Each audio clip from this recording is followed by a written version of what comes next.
கருணாநிதி கைதின் போது நடந்தது என்ன? ஆதவ் அர்ஜுனா கூறும் பொய்கள். விளாசிய கோவி லெனின் 2001ஆம் ஆண்டு தமிழ்நாட்டின் முதல்வராக ஜெயலலிதா பொறுப்பேற்ற பின் ஜூலை மாதம் 29ஆம் தேதி இரவு கருணாநிதி கைது செய்யப்பட்டார். நள்ளிரவில் போலீசார் கருணாநிதியின் வீட்டிற்கு சென்று கைது செய்தது பரபரப்பை ஏற்படுத்தியது. தற்போது கருணாநிதி கைது விவகாரம் மீண்டும் தமிழக அரசியலில் பேசுபொருளாகி இருக்கிறது. தாவேக்காவின் பொதுக்குழு கூட்டத்தில் அக்கட்சியின் தேர்தல் மேலாண்மை பிரிவு பொதுச் செயலாளர் ஆதவ் அர்ஜுனா பேசுகையில், கரூர் சம்பவத்திற்கு பின் பொதுச் செயலாளர் ஓடிவிட்டார், நிர்மல்குமார் ஓடிவிட்டார் என்கிறார்கள். யார் ஓடினார்கள்? கலைஞர் கைதின் போது நீங்கள் ஓடியது போலவா? வரலாறு பற்றி பேசினால் தாங்க மாட்டீர்கள் என்று தெரிவித்தார். இந்த நிலையில் கருணாநிதி கைதின் போது நடந்தது என்ன என்பது குறித்து யூடியூப் நக்கீரன் முன்னாள் பத்திரிகையாளர் கோவி லெனின் பேட்டியளித்துள்ளார்.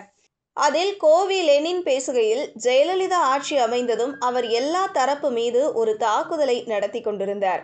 நக்கீரன் மீது தாக்குதல் நடந்தது. கலைஞரின் கைது நள்ளிரவில் நடத்தப்படுகிறது என்றால் அடுத்த நாள் காலையில் பத்திரிகையாளர்கள் ஒரு போராட்டத்தை நடத்துகிறார்கள். அதாவது ஒரு மோசமான அரிசியை சேமித்து திமுக ஊழல் செய்திருக்கிறது என்று ஜெயலலிதா குற்றம் சாட்டினார்.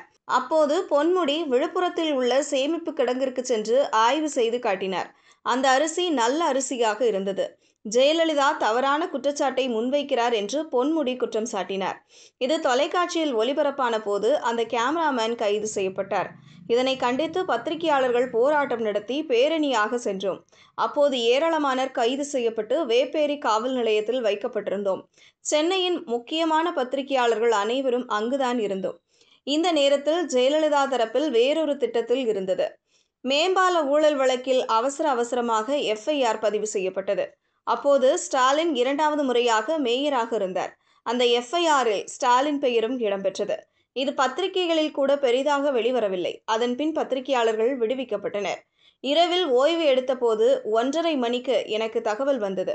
அந்த நேரத்தில் கலைஞரை சிபிசிஐடி அலுவலகத்திற்கு கொண்டு சென்று விட்டார்கள். கலைஞர் வீட்டின் கதவை உடைத்து கொண்டு உள்ளே போனார்கள். கலைஞரை துன்புறுத்தி கூட்டி வந்தார்கள் என்பது நேரடியாக பார்த்த பின் தெரிந்தது.